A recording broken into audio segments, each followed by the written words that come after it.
People were no happier when thinking about pleasant topics than about their current activity. Think about that. In fact, the mere focus on what they were doing was more powerful than anything else, even if they didn't enjoy what they were doing. The tendency for their mind to wander from an activity than if they tended to be focused on the activity they were engaged in.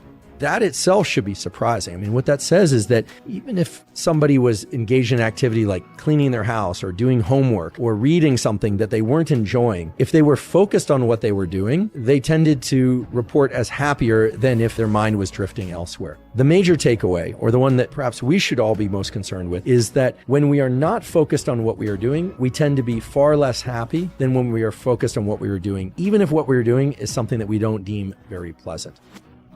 The practice that's known to be beneficial for increasing our ability to focus is, among other things, a short meditation practice. Even a very brief meditation of just 13 minutes or so, done consistently, ideally every day, but I have to imagine that even if you skip a day, there are still benefits. That sort of meditation can greatly enhance one's ability to focus. When one does that, the circuits of the brain involved in focus dramatically improve. That is, they rewire and increase their ability for you to achieve focus.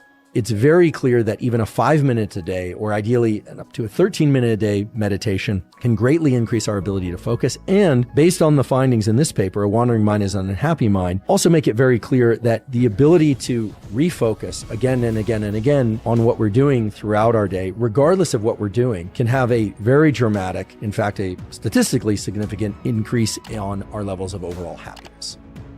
Pro-social spending is a phenomenon where people are taking a certain portion of their income and they are giving it to others. One of the central themes around gratitude is that while receiving is great, giving is also great in terms of increasing sense of well-being. And one of the more important features to that is when we give, either in the form of words or in the form of resources, knowledge that the person receiving benefits from that in some real way greatly increases the chance that there's an increase in happiness for the giver as well as the receiver. Whereas, quote, personal spending remained unrelated to happiness. So what this study basically found was if people are allotted a certain amount of money to give away, and when you adjust for income level, what you find is that people who gave away money benefited tremendously in terms of their own increase in happiness. So the actual bonus, the receiving of the money, led to greater increases in happiness if they gave it away. And the act of giving it away itself led to greater increases in happiness than receiving the bonus.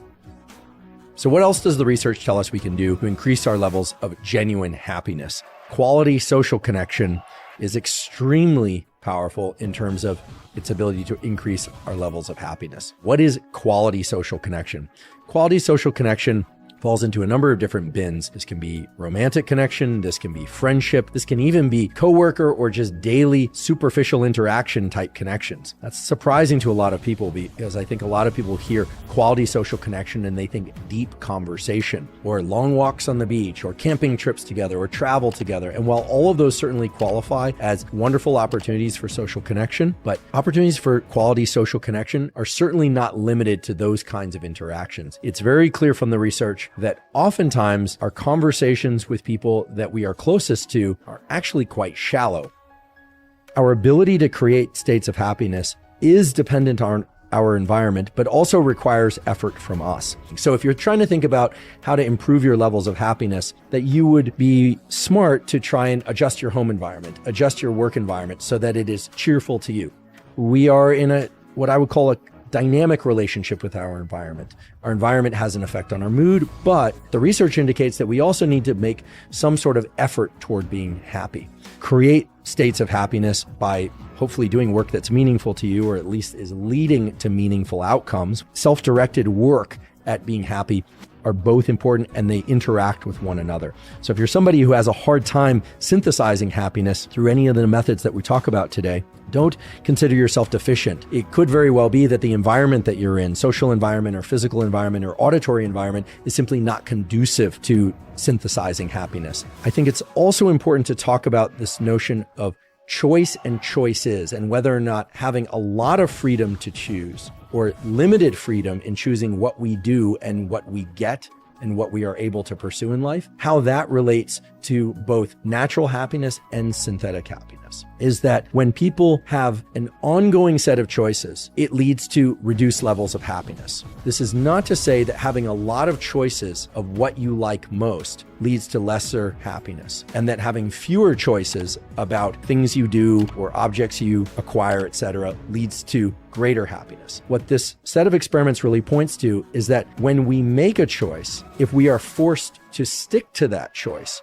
we tend to be far happier with that choice than if we maintain the option to change our mind. Having freedom of choice is terrific and actually correlates with elevated levels of happiness. But once we make our choice, it's clearly the case that killing all other choices or having all other options killed for us increases our satisfaction with the choice that we've made. Whereas leaving doors open, leaving options open, greatly diminishes our sense of satisfaction.